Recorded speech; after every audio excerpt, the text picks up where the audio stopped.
Iran की कहानी इतिहास के पन्नों में कुछ इस तरीके से दिखता है। जब कुछ नहीं था, मेरा मतलब ऑयल एंड गैस।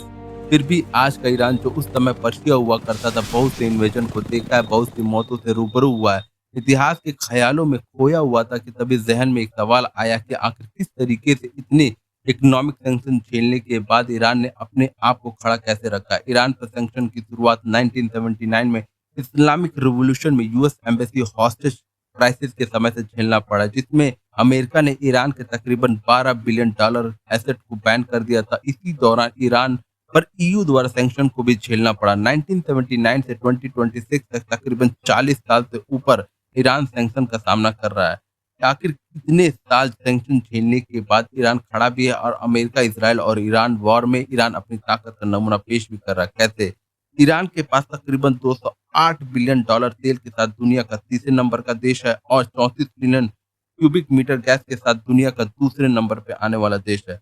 अब कहानी यहीं से शुरू होती है। ऑयल और गैस से रिच होने के बावजूद ईरान पर सैंक्शन के कारण ईरान मार्केट में अपने तेल और गैस को बेच नहीं सकता है। इससे निजात पाने के लिए ईरान ने शैडो फ्लीट ऑपरेशन का इस्तेमाल किया। शैडो फ्लीट को डार्क फ्लीट भी कहते हैं। शैडो फ्लीट का इस्तेमाल करते वक्त पुराने शिप वेसल को शिप कंपनी द्वारा खरीदा जाता है, और इसके असली मालिकों को अलग अलग देशों में कई कंपनियों के माध्यम से छुपाया जाता है। समुद्र में यात्रा करते वक्त इनके ऑटोमेटिक आइडेंटिफिकेशन सिस्टम को स्विच ऑफ कर दिया, जिसके कारण समुद्री रेडार इसको पकड़ ना सके। डार्क फ्लीट के अंदर ship to ship oil tanker का भी इस्तेमाल किया जाता है। समुद्र के बीचों बीच किया जाता है, जिससे अवैध शिप टैंकर को छुपाया जा सके दुनिया से। इसी दौरान ऑयल शिप टैंकर को रीलेबलिंग किया जाता है, जिससे इनकी शिनाख्त न हो सके। इसके अलावा ईरान ने बार्टर सिस्टम का इस्तेमाल किया ऑयल और गैस को ट्रेड करने में। बार्टर सिस्टम कोई नई तकनीक नहीं है। ट्रेड करने के लिए बार्टर सिस्टम एक पुरानी तकनीक है, जो पुराने जमाने में इस्तेमाल होता था ट्रेडिंग के लिए।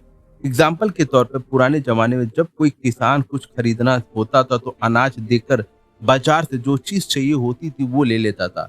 इसे ही बार्टर सिस्टम कहते हैं। इसमें आपको किसी करेंसी की कोई आवश्यकता नहीं होती, और हाथों हाथ एक्सचेंज भी हो जाता था। ईरान एक पुरानी सभ्यता और का इस्तेमाल ईरान बखूबी जानता है। शायद यही वजह है 40 साल से अधिक सैंक्शन झेलने के बावजूद भी खड़ा है और अपना नमूना पेश भी कर रहा है।